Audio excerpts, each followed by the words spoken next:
welcome back to the Essential Sports Podcast series of Sharpshooters.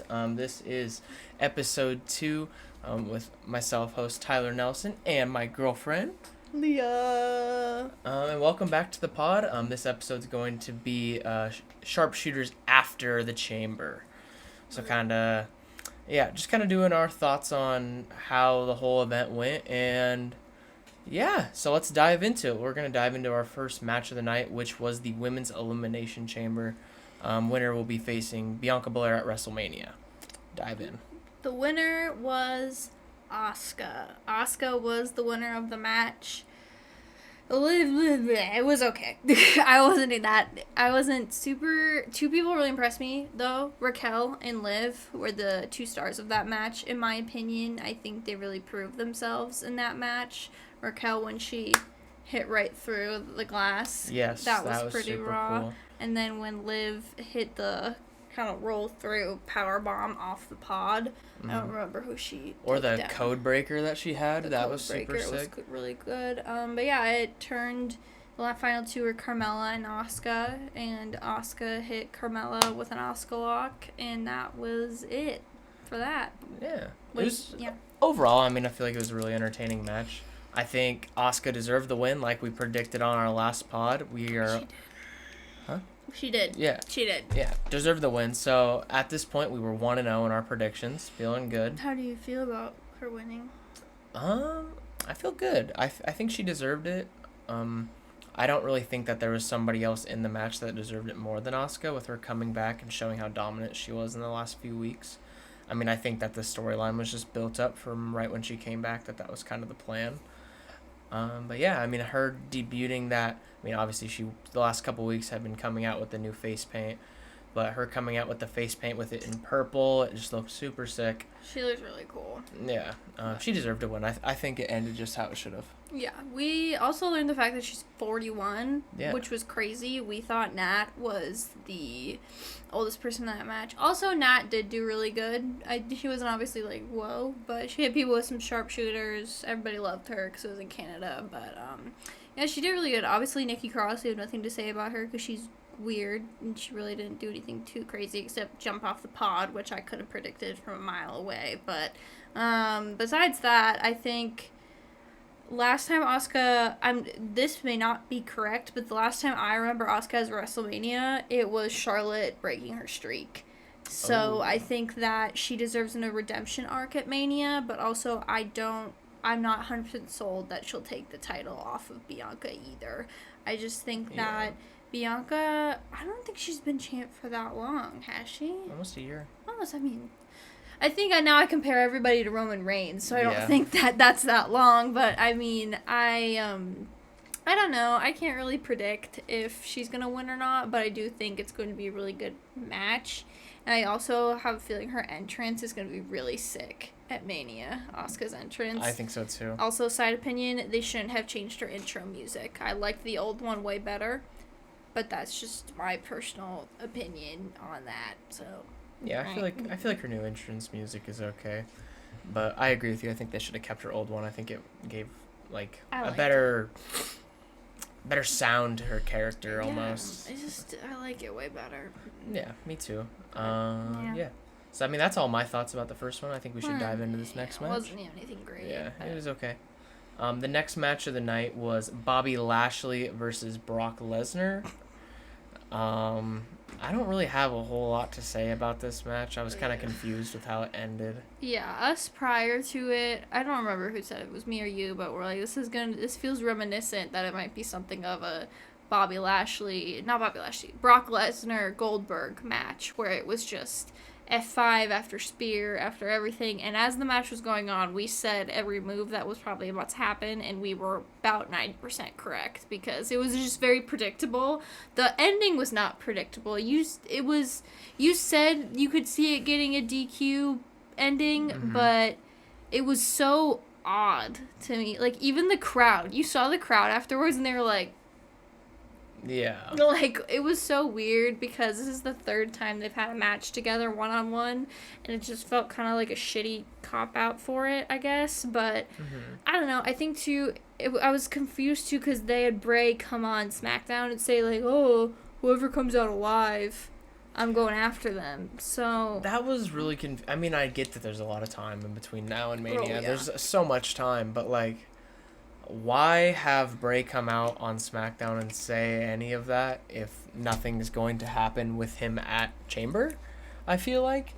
I think that the ending of him being in the hurt of Bobby having Brock in the hurt lock and then Brock kicking him or low blowing him with a kick just for it to end like that and then to him to beat up Bobby, I just didn't really see the point in that.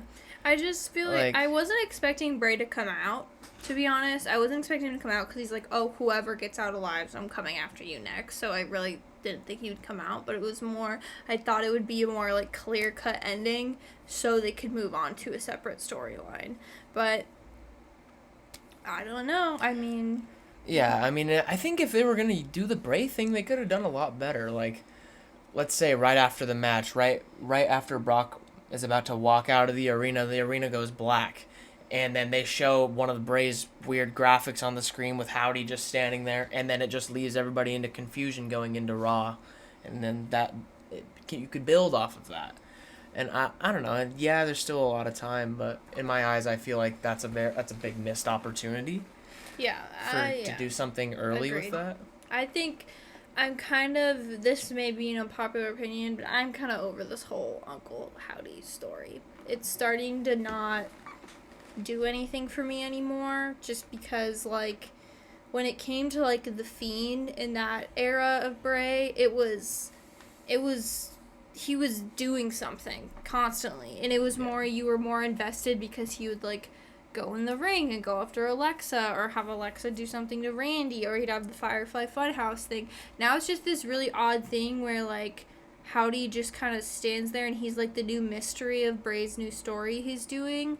But, like, the only cool thing I've gotten out of Bray so far is when that Pitch Black match, not saying the match was good, it was more how he looked. That was all that I thought was really cool about that match. Besides that, it was just a bunch of neon crap flying everywhere and Howdy jumping off a giant thing and missing LA Knight. Exactly. It was really odd. Like, I don't know. And at the end of the day, I think it's hard because Triple H, as you can tell, is a story builder. Like, he likes the long haul of stories, which is great, but it's just when you do a long haul like that, it has to be something like, hate to bring it up again, but a bloodline thing where it needs to keep us captivated every time, where I just get bored. Like, do you think they're going to show who Howdy is at Mania? I hope so. I think it's Curtis Axel. I think Curtis Axel Really? is... Yeah, I think Curtis Axel's Uncle Howdy. Him and Brave are, like, best friends. And I know that he kind of had a falling out with the company. And I've seen things on Twitter saying that Curtis Axel's been backstage at, like, a couple events. So I think it's him, but I could be totally off the spectrum and just be totally wrong. But that's my hot take for who Uncle Howdy is. But I think... Hot take. Yeah. Hot take. Oh, that ruined the mic. It went all the way to red. My bad. But, yeah, I mean, I think it was an overall okay match. I mean, it went 5 minutes. It literally was not even. But it was like, it was like you were playing 2K and you walked in with like 6 finishers when you started your match. Like, it was spear after F5 after spear. And then suplex. After suplex F5, then, hurt lock. Yeah, dick it was punch. just, literally, it was nothing, it didn't have any ebb and flow. It was just immediate. Straight to the point. Yep. Which, I mean, that brings excitement into the match, and especially with, like, I think this match didn't have a good build-up. I think it was kind of dumb, but at the end of the day, I think this match was made just because of the names, because it's Brock Lesnar and Bobby Lashley, and that brings some draw just because of who they are. Yeah. And that's a good match to have as a filler when you're going to a different country that likes your sport. I was going to say, describe the match with 2 words, filler match. Because it was definitely filler, which sucks because they could have done something more, like, actually meaningful, but 100%. It's called a filler for a reason, so there you go. But yeah, I mean, what they could have done with that spot is had Gunther retain his title or defend his title, like instead of doing it SmackDown. Instead of that, or women's tag. I know that they're saying that's a good point. they're just two big stars, and I get you're trying to get like the audience into it, but there are so much other things that you could have done with that spot in the pay-per-view to make it more credible, to where you're actually building towards Mania. Because you could have put this Bobby and Brock match at Mania and it could have had the same effect.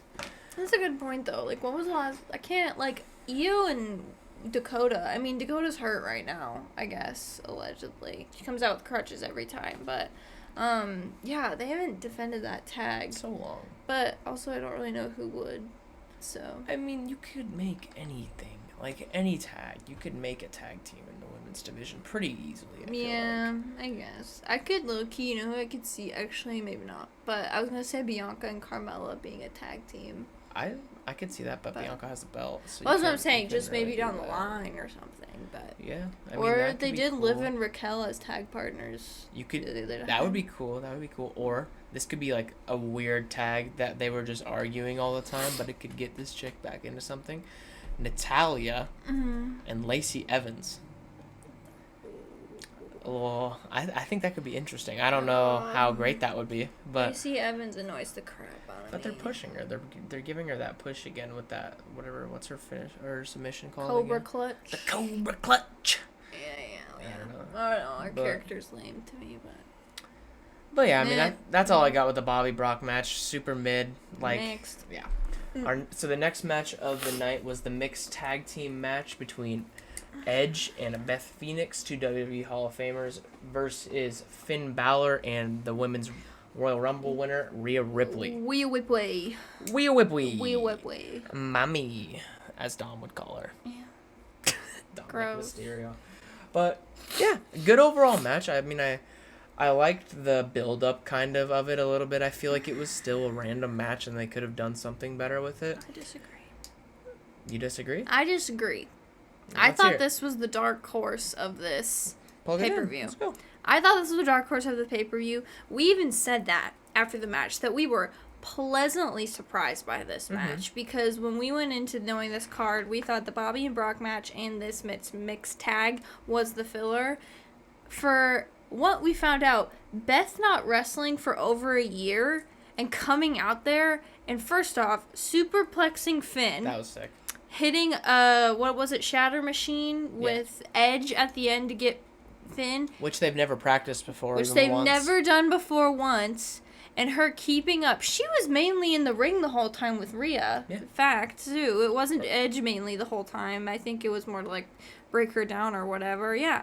And her just keeping up with somebody like Rhea, who is... Wow. I mean, I'll admit it. We paused the screen because I wanted to look at her butt because she's so dang ripped. Like, come on. Like, and the fact that, and she even said in her press conference, like, to keep up with her, like, she said she had to put extra hours in the gym. Like, her and Edge had to put aside extra hours to go in the ring together. Yep. And I think that I was personally really impressed by Edge and Beth because... So I guess at the end of the day, it was more me just being impressed by Beth. Like, we know Edge can do what he can do. Like, Edge is really great. Like, it was just more we haven't seen Beth in so long. And it seemed like when they came out during promos, that it was mainly Edge taking all of the mic away. And she wasn't really talking that much. But, like, she just, I don't know. And then when they both hit his finisher on them in the middle, it was just, I was really pleasantly surprised by this match. Yeah. I was really impressed by Beth, by how she wrestled, like how you were saying. And I liked the match too, but what I was talking more of is I didn't like the build-up of the match. Like, the match was pleasantly surprising. I didn't like how they did the storyline before. Obviously, like, they came back, whatever, blah, blah, blah, started the Judgment Day, blah, blah, blah. And I get they only had 2 weeks to build it up, but I don't know. I think it was... I liked the match. I liked it, and I think that it allows for a Finn Edge match at Mania, potentially. I could like that.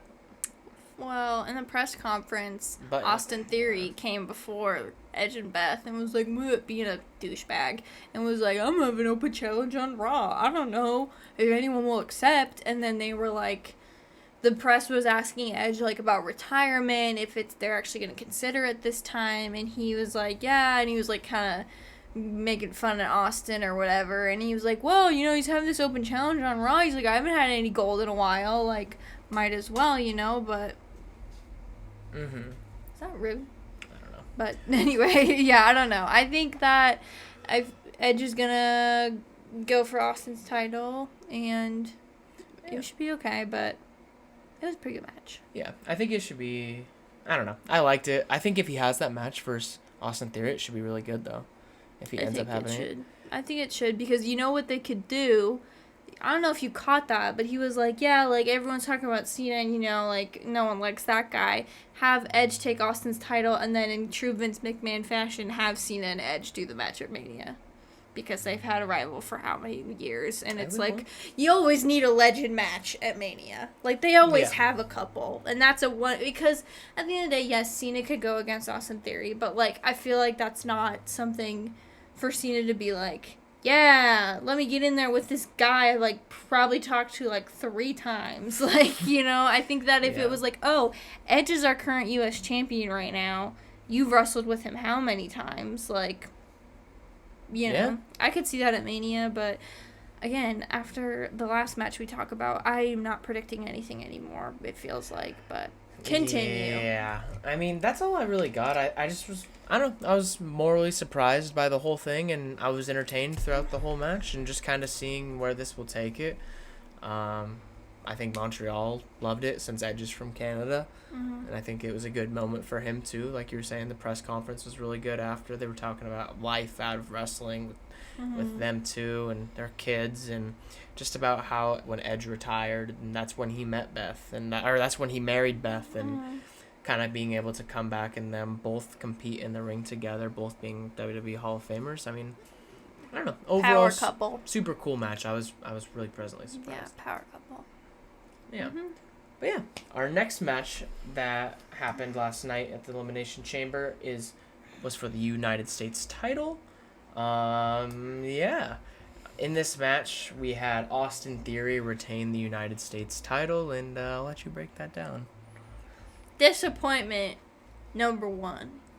There was 2, and this was number 1. Basically, kind of going through each person, Bronson Reed, really random. The crowd made 0 noise for him at all, basically. And when he got kicked out, they sang the goodbye song, because it was really weird. Like, we were talking about it, like, they could have put, like, The Miz in there, or somebody that people knew. Like, it felt, like, I get they're trying to push an NXT star, but it just did not feel like the correct time. Like, it felt really, he had one cool moment where he put, like, Seth and Johnny Gargano both on his, like, back, and, like threw him back. But, I mean, it was really weird.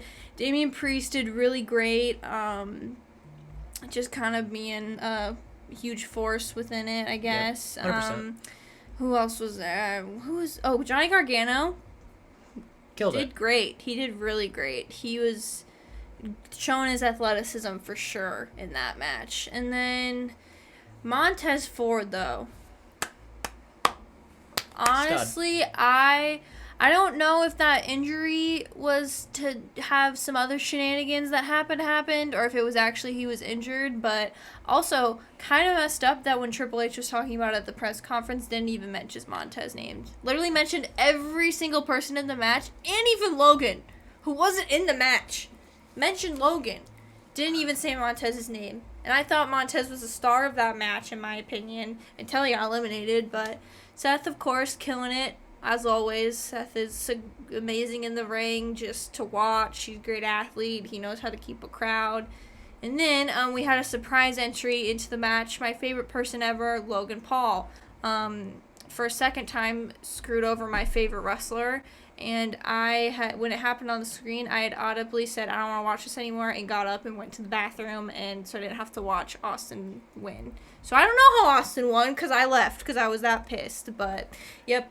Logan came out when the gate was open and messed up Seth, because Seth was, like, talking crap about him. And now I think it's confirmed Seth and Logan have a Mania match. It was not actually confirmed, but that confirmed it for me. It's going to be confirmed. It's going to be confirmed. That's how it went. What's your opinions on it? Okay, I'm going to kind of break it down how you did, too. Bronson Reed surprised me, honestly. I didn't like how they put him into this match, and I didn't really think that he was supposed to be in this match. I thought he was just a random piece, and like you were saying, The Miz, so many other people could have been in this spot. Mm-hmm. But I don't know. I was really pleasantly surprised because I feel like he had a couple really good moments throughout the show that kind of everybody was like, whoa, I didn't know he was capable of that. And I mean, because I know I did. Like you were saying, the two people on his shoulders, a couple of like the big moves that he had, I was really impressed with. Right. But then obviously like he was the first one eliminated, but everybody was expecting that. Everybody ganged up on him and got him out of the match. Perfectly fine. Bronson Reed passed the check, or passed the test in my book. Then who else we have? We had Johnny Gargano. I think Johnny Gargano killed it. A lot of people who've never watched NXT don't really know about Johnny Gargano that much. And I think he really let people know who Johnny Gargano is. I think he was very incredible throughout the match. Had a lot of good spots. I liked his spot that he had with Seth Rollins on top of the The pod. The pod. They were kind of buddies during the match. They were buddies, and Seth turns on him, but then Johnny Gargano, what did he do, suplex him off of it? Or was it power? Seth went to power on Johnny, and Johnny did a Hurricane Rana back Yeah. and flipped Seth off of it. Johnny looked like he got hurt because he looked like he clipped his face on the pod when he came down. That move was really impressive, super sick. Yeah, I really liked Johnny throughout it. Montez Ford, like you were saying, I think he was the MVP of the match. So he had great. that move of diving off the top of the cage. Oh, every time he did something, So we were sick. like, oh! Yeah. Oh, we were like freaking out the whole time. Yeah, but he then, came into the chamber last and was just electric right off the gate. Just so fast, so powerful. He had a lot of really cool great moves. athlete. So cool. Damian Priest. I mean, whenever you watch a Judgment Day match or anything that I feel like that has Damian Priest in it, you always walk away like, damn, that guy can do a lot more than I would expect him to do. Yeah. Like, he did that flip over the rope into a guy. Yeah. I don't know, he did a lot of really cool moves. Obviously, the guy's a powerhouse, but he was a professional athlete, like, before coming into wrestling, so has a super athletic background. And so, I don't know, I was really impressed with Damian Priest, but I feel like I am every time I watch him wrestle. Yeah, So, I agree.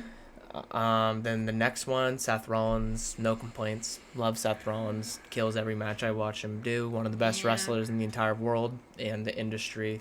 Yeah. No complaints about Seth. That's really all I have to say about Seth. You covered the Logan Paul part. Big Logan Paul guy. I didn't like how that ended. I obviously the Montez Ford injury was 100% set up. But so just so he could come in and hit Seth, because all the shit Seth's been talking about him on social media, just kind of getting the WrestleMania match set up in LA. I think it'll be a big draw. I think it's going to be exciting. But that means we're going to have Logan Paul on our TV a lot more. Yay. Coming up to WrestleMania, which is always exciting because you got to love that guy. But then A-Town down, Austin Theory retains the U.S. title. I just want him to another get prediction his right. ass kicked. I mean, looking... You want him to get his ass kicked? I want both Logan and him to just get murked. Just murked. Yeah, I mean, I could see it. But, I mean, we're pretty damn good with our predictions. We were good. Like, we had Asuka correct. Bobby Lashley We got correct. the Edge and Beth one kind of wrong, but I did say I feel like Edge and Beth win, but Rhea didn't get pinned. That was like my kind of side prediction. So I'd say we're 2-1. Yeah. Yeah, and then we got this one right. We both said Austin Theory would retain the title because it was just obvious that he was going to, because you want to have him build up his reign to be significant going into the Rumble. Or going into Mania, my bad. You said that they need him to win and make a statement about it. They did not. He did not do that. But I also said that makes us not like him. That he thinks he's the shit, but he really isn't. So I think I'm not surprised they had him win in a dodgy way, but I didn't like how it happened. But I didn't really like how it happened, and I really do think that they should have made Austin Theory look dominant in that match to kind of show that he's the right person to have the belt on, and obviously he won it in a sketchy way, so it's kind of hard to build him up like that without dominance and credibility. But I mean, at the end of the day, he's a talker. Yeah, I mean, he's a good talker. To me, he's that's where his heelness shines. Like a dollar store version of MJF. That's what I say about Austin Theory. That's so funny. Yeah, I mean, but I'm just being honest. Like, Hey, I'm just shit just on telling Austin you how Theory it all is. you want. He was being a real douchebag to those reporters in that press conference, so he probably doesn't care what you have to say either. That's So. exactly. That's perfectly fine with me. But let's get our let's All brace, right, let's let's talk brace about ourselves. Let's dive into the main event of the night. I'm gonna get upset again. In Montreal, we had a Roman Reigns, the tribal chief, head of the table, come out first. To just a roaring boo from the arena, super loud, hectic. All the fans were behind Sammy. You know, Roman comes out to the ring, does his little thing, holding the belts, saying, "Acknowledge me," yada yada, blah blah blah. And then Sammy's old music hits. And then whole stadium of cheers, whole stadium erupts. Super good energy. I mean, it's just a crazy atmosphere. It was like one of those matches. It's just a dream match. One of those environments that, like, when you are trying to get a guy to like wrestling or try to explain to somebody why they should watch wrestling, that's the match that you show somebody. Like, that's the type of match that you show. And just, yeah. Mm-hmm. But dive in, explain, kind of go through your I feelings. could start a lot of places. Where would you like me to start? Just like what happened? I'll start. I mean, I'll break it into just kind of the first little part. Okay. So, I mean, the bell rings and they just are standing there and staring at each other. Roman's kind of looking out into the crowd as the whole crowd's screaming, "Fuck you, Roman," or "Let's go, Sammy," or just Sami Zayn. For and like just 10 minutes. 10 minutes of match. They're just standing there. And then eventually Roman makes the first move and they just tie up and they just do a couple grapples and, you know, they do the normal Roman thing to where Roman's just kind of showing his dominance. He does the grapple, throws the guy in there, punches the guy in the face, and then just walks around like he's this big, mighty guy. Also, side note, before this match even started, he was already talking crap to Sammy's wife. Yeah. Before it even started. Was like literally already calling his wife out and looking at her the whole time. Yeah, Roman was being a big old bum in the beginning, but continue. Yeah, I mean, speaking about, like, your part that you were just saying, one of the parts that really stuck with me, and I was just like, wow, I can't believe he said that, is, like, eventually going on into the match, they end up getting to the outside of the ring. And they're right in front of Sammy's whole family, wife, daughter, like, kid. His I don't remember if it was brothers, a boy or a girl, everything. but, Yeah. His dad. goes up there, has Sammy's head up against the barricade, and he's yelling into his wife's face, like, "I just wanted you to be part of this family. I loved you guys. I wanted to support you. I wanted to make your life better. I wanted to make your family's life better. I wanted to make your kids' life better." And then he just says, "And blame him for that," and then points at Sammy, and then just continues to beat down Sammy in front of them. And I was just like, oh my god, that's so crazy. Like, yeah, I remember it was funny. His like thing, he said, he's like, "I wanted us to be like this," and he's like, "No, we're like this." And it was so stupid, but yeah, no, but yeah. But yeah, and then just continuing on, it's just like, I don't even really know how to describe the match into words. It was pulling on your heartstrings. I mean, it had me jumping up and down on the couch, jumping off of the couch. But no, I mean, agreed. We were crazy about it. Yeah, I mean. Yeah, it was just finisher after near kick out. Roman Reigns is amazing at kicking out with a millisecond left. Kicked out at 2.99 and had me like jumping off the couch. Literally, like, we were freaking screaming. I was so upset. I started pacing around the living room we were watching it in. It was.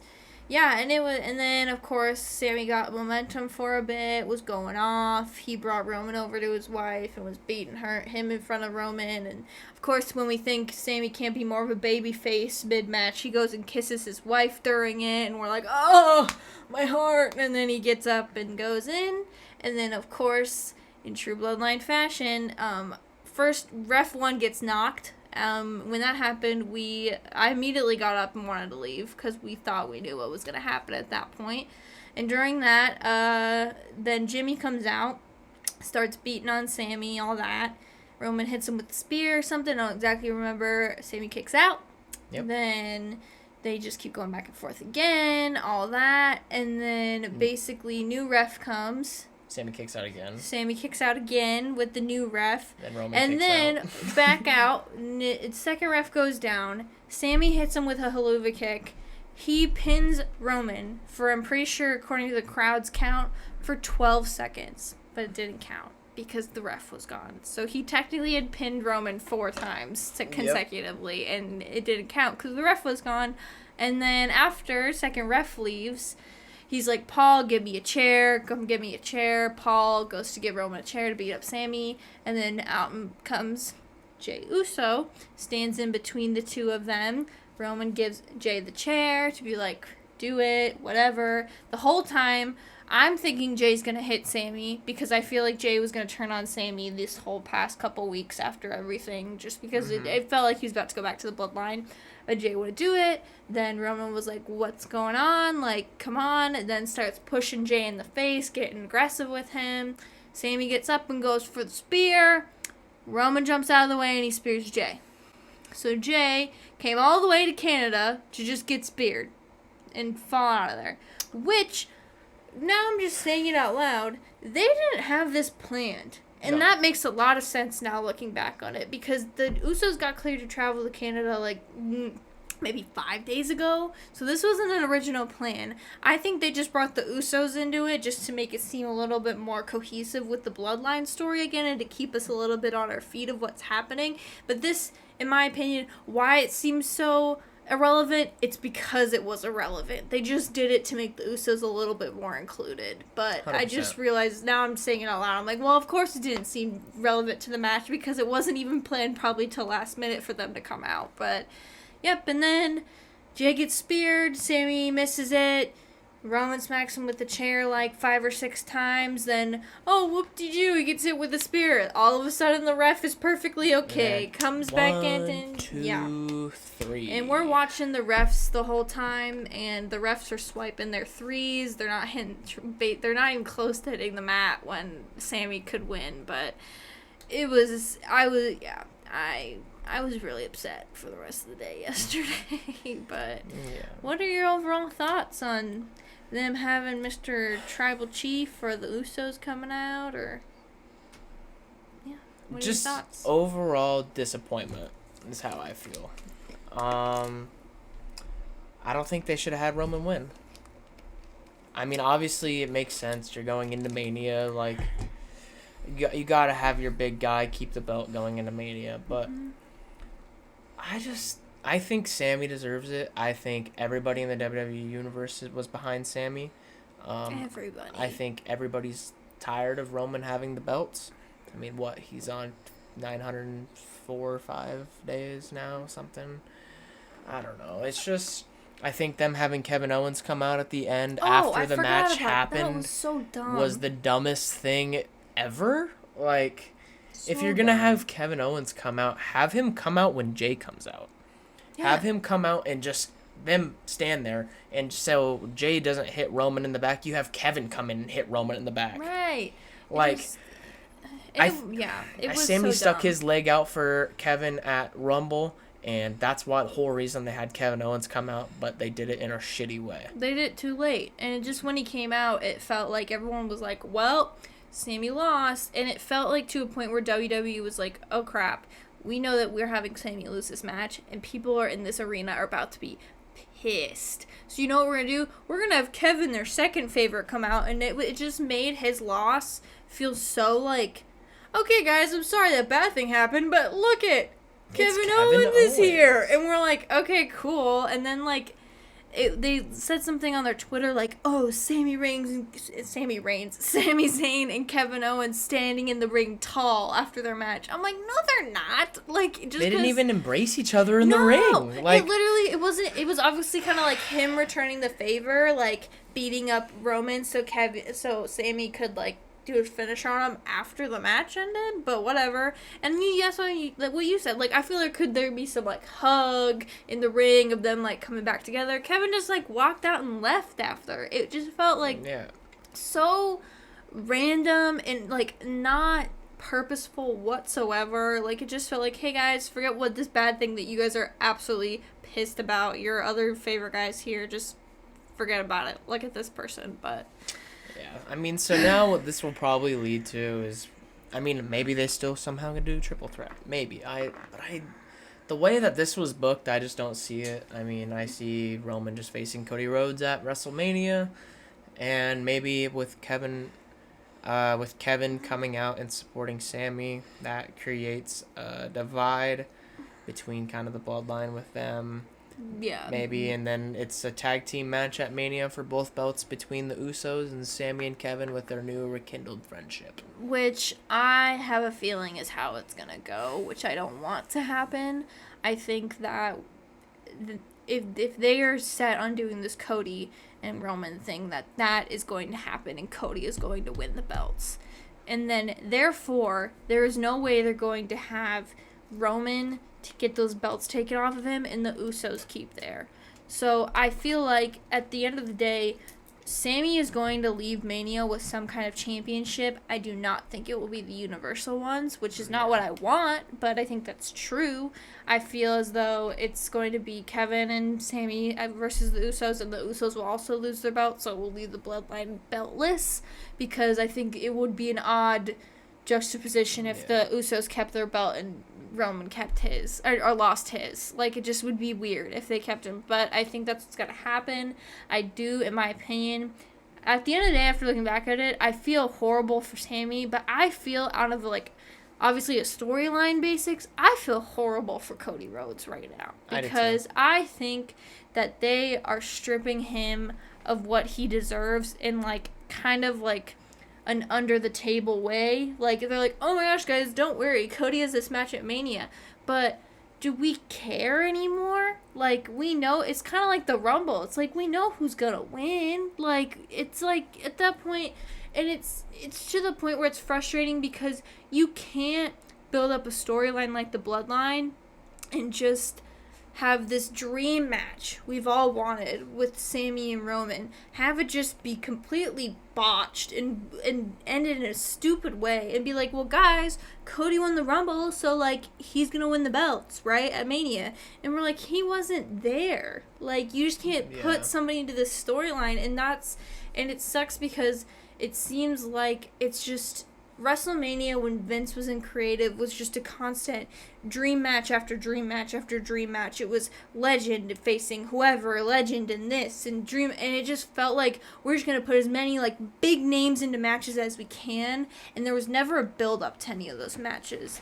At Mania, if they would have had Roman and Sammy, there was just this different kind of build up to it. Like, obviously, it's like, right now this is what they're doing. Roman and Cody Rhodes, two huge names, so everyone's going to be so excited. And we're like, yeah, we're excited, but we've been watching this storyline on our TV for close to a year now. Yeah. And it's frustrating that we don't get a Mania moment to end it, because it doesn't feel like when they do Mania matches, they prioritize storylines at all.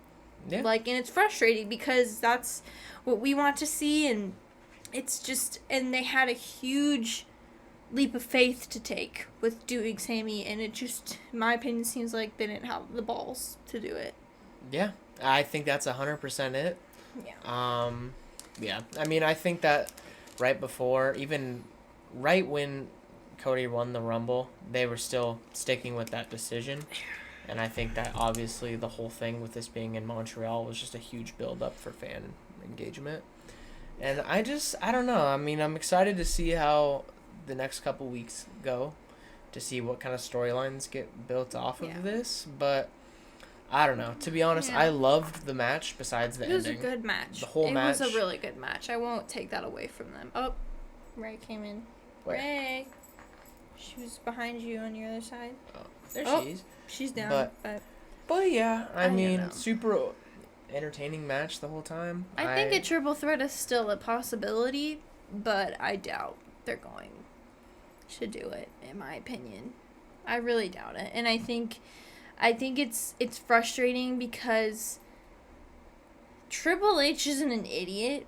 Like, he knows what he's doing, but also it's a sense of, it starts to come across of how, if it really is a sense of not Triple H being like, ma'am, Sorry, my dog is loud. God, But Ray. I know, we don't like the match either. It's not our fault. But, oh, she's coming. Ray cameo. Wouldn't be the pod without the Ray cameo. Hi, honey. She was pissed, too, that he lost. She was pissed. But I think it's not as much of Triple H being like, oh, I was too scared to pull the trigger. It's starting to come across of how much the favoritism and cosmetic aspect of the WWE is coming through. Because the whole reason right now, in my opinion, they're not pushing Sammy for that title is because Sammy is not from a royal family in the WWE, and he doesn't have the look, which is so unfortunate in my opinion. Because I think Sammy has every other aspect of what a superstar needs, and I don't need the prettiest guy on my TV screen to love him. No. I don't. And even it was Byron, it was not Byron, it was the guy they had on there before and during the pre-show. The guy that interviewed Cody. Yeah. What's his name? Ariel. That guy. Yeah. And they're like trying to talk about like why everyone loves Sammy, and they're like, because he's the everyman. Yep. He's like everyone else.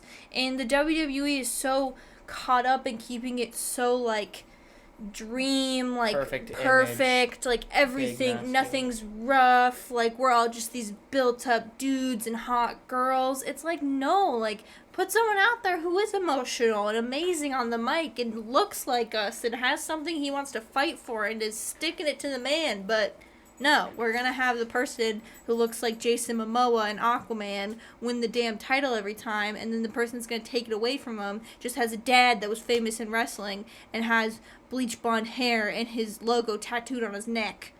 I mean, yeah, but you can't discredit Cody. I'm not discrediting Cody Rhodes, but you see Cody. what it's doing? It's making me want to discredit Cody Rhodes, and that's why I feel bad for him, because Sammy storyline and how it's going is making us not want Cody there, which is not Cody's fault. Yeah. It's not. I have nothing against Cody Rhodes personally. I just think it's so unfortunate that they would sideline something like this rather than like Cody just kind of being there and having like a normal return. And then let's say Sammy does, like if they just kind of saved Cody a little bit, they could have had him come out at Rumble, but maybe he didn't win. Like he had a really long go at Rumble and he doesn't win. Yeah. They have Cody doing some side stuff. Then the Sammy Roman match happens at Mania. Then Cody can start a how many month storyline with Sammy and has the match at like SummerSlam with Sammy. That would be sick. That would have been perfect because it would have given Cody his own moment to just have with Sammy and to have this storyline. But now it's like they have built up Roman Reigns so much in this company that like it doesn't feel like anything is gonna push. Like they are just gonna keep him the number one person until they want to stop it. It's not until someone else comes along that's better, which sucks because I'm bored of it. I'm annoyed by it. But also at the end of the day, I saw a tweet about it last night, and Roman Reigns broke every single person's heart that was watching that TV, and that is what makes him one of the greatest heels of all time. Yeah. So I can't discredit Roman either. So I'm kind of at the point where everybody did such a great job. I'm just mad with what happened. I'm just mad with the end result. I'm just mad. I think they're all amazing talent, and they're all awesome, and the WWE is so great right now. I'm just pissed because it didn't happen how I wanted it to. Okay? So, yeah, and I mean, that's 100% how I feel too. I think that the WWE is talented in every aspect, and some of the guys that don't even touch your screen are insanely talented. That would be top guys in other promotions. Right. Like, I would have been so happy if Montez Ford won the U.S. title. Yeah, Montez Ford deserves a push. He deserves a push, okay? God, he deserves a push. But, yeah, I mean, I genuinely really enjoyed Elimination Chamber, and I enjoyed the entire build-up, and yes, my heart got broken at the end, but that doesn't mean I'm not going to watch Monday Night Raw. Tomorrow. Yeah, well, when this pod comes out, today. Yep. So, I mean, I don't know. I think that it was really great, and I'm now, after watching this, I'm even more excited to have WWE 2K23 come out and make my universe exactly what I want the WWE to actually be like. But also, side note, before we end this, we're going to AEW on Wednesday. Yes, we are. I've never been to an AEW show, so I'm really excited. Yeah, I've never been to an AEW show either. I know but Sorry for like the bouncing all over the place right there, but I'm really excited to kind of see the different product and kind of see how it is. I know we don't know everybody in AEW. We only know kind of the top guys, but We just I'm tried to really go excited. see something different. Yeah, just kind of see a different side of professional wrestling. We don't follow up on AEW that Yeah, much. I but mean, love MJF, Adam Page, Hangman Adam Page. I really only know who's Moxley. AEW because of him. I know John Moxley, obviously, because of WWE. But sorry, that was really random. I just thought about it before we ended. I was like, oh, right, we're doing that. Yeah, so I mean, we'll be having some content coming up on our Instagram and our Twitter. Our Instagram is at Essential Sports Pod, and our Twitter is at ES Podcast. So stay tuned on that. That's Wednesday. We'll be having some stuff come out on that. Also, the normal Essential Sports Podcast will be dropping this coming Wednesday. We changed our dates from Monday to Wednesdays just because we're both busy. I'm in college. Joe's in college too, and we're just trying to, I don't know, get on a consistent basis to be having constant flow of content coming out to keep you guys entertained. Life be hard, man. Life be hard, man. Juggling a lot of things. But also featuring our new mic today. New mic. Or my new mic. What do you think? Because I'm on. Oh yeah, show the mic. Hold up. Wow. Oh yeah. Oh yeah. It's my new mic because I'm on Twitch at Leonardo_Goob. I play games there, so you guys should come check that out. Because we game over there. But yeah, thank you guys for tuning into the pod and listening to us spewing our hearts out about how we thought about the Elimination Chamber. I hope you guys enjoyed. Please like, follow, subscribe, all that stuff. All our plugs are down below. We'll be popping up a graphic here in a sec. And thanks again. And this is the Essential Sports Pod Sharpshooters. And thanks again. Goodbye.